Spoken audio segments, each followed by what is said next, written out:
প্রথম দফার ভোট শেষ হতেই সমাজের বিভিন্ন প্রান্ত থেকে সুবুদ্ধি সম্পন্ন মানুষ তারা বার্তা দিচ্ছেন যে এবারের নির্বাচন বিজেপি শুধু বিজেপির বিরুদ্ধে নয়, এবারের নির্বাচন আর পাঁচটা নির্বাচনের মতো নয়। এই নির্বাচন বাংলা ও বাঙালির অস্তিত্ব রক্ষার লড়াই, বাঙালি হিন্দু মুসলিমের সম্প্রীতি রক্ষার লড়াই, বাঙালির ইতিহাস, ঐতিহ্য, পরম্পরা এটা রক্ষার লড়াই, এবং একই সাথে ভোটাধিকার, নাগরিকত্ব রক্ষার লড়াই।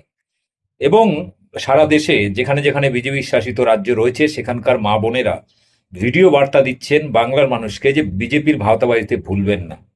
এ বিষয় নিয়ে এর আগে আপনাদের ভিডিও করেছি। এই মুহূর্তে হাফেজ আশিকুর রহমান, আপনারা অনেকেই পরিচিত, তরুণ তুর্কি, একজন ইসলামিক বক্তা, তিনি একটি সামাজিক বার্তা দিয়েছেন।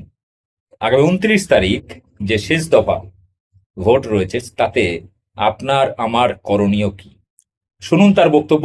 ভালো লাগলে বেশি বেশি করে শেয়ার করুন। আসসালামু আলাইকুম রহমতুল্লাহি ওয়া বারাকাতুহু। আমি আশিকুর রহমান, জমিয়ত সম্পাদক, বিষ্ণুপুর 2 ব্লক, দক্ষিণ 24 পরগনা। আজ 23 তারিখ আমাদের রাজ্যে কিছু জায়গাতে ভোট হয়ে গিয়েছে প্রথম দফার। আগামী 29 তারিখ দ্বিতীয় দফার ভোট রয়েছে, সে বিষয়ে সংক্ষিপ্ত আলোচনা করছি। বর্তমান সমস্ত রাজনৈতিক দলকে যথাযোগ্য সম্মান জানিয়ে সংক্ষেপে বর্তমান অবস্থার পরিপ্রেক্ষিতে রাজনৈতিক বিষয় বিশ্লেষণ সংক্ষেপে তুলে ধরছি। এ লড়াই বিজেপি বনাম টিএমসির লড়াই।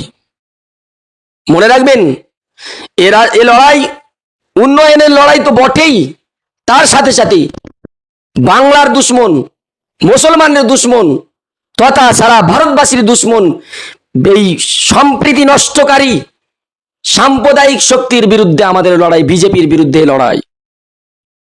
সমস্ত রাজনৈতিক দলকে সম্মান জানিয়ে বলছি, এখন বর্তমান সময়ে প্রধান বিরোধী দল হিসেবে আছে বিজেপি, আর এর মোকাবেলা একমাত্র টিএমসি করতে পারে।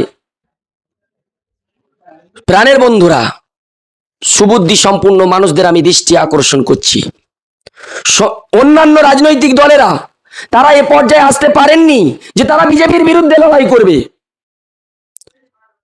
এই বাংলার দুশ্মন, এই বাংলা বিরোধী, এই মুসলিম বিরোধী, এই বাংলা বিরোধী, এই বাংলার সংস্কৃতি বিরোধী বিজেপির বিরুদ্ধে লড়াই করতে গিয়ে আপনারা আপনাদের মহামূল্য ভোটটাকে বিনিষ্ট করবেন না, এদিক ওদিক দিয়ে নষ্ট করবেন না।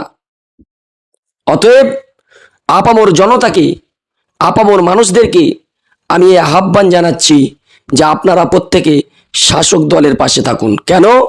এ লড়াই বাংলার অস্তিত্ব রক্ষার লড়াই, এ লড়াই বাঙালি জাতির লড়াই। হিন্দু, মুসলমান, শিখ, ঈসাই, দলিত, আদিবাসী কাঁধে কাঁধ মিলিয়ে এই বাংলা বিরোধীদেরকে পরাস্ত করুন। ধন্যবাদ, সকলে ভালো থাকবেন। আসসালামু আলাইকুম ওয়া রাহমাতুল্লাহি ওয়া বারাকাতুহু।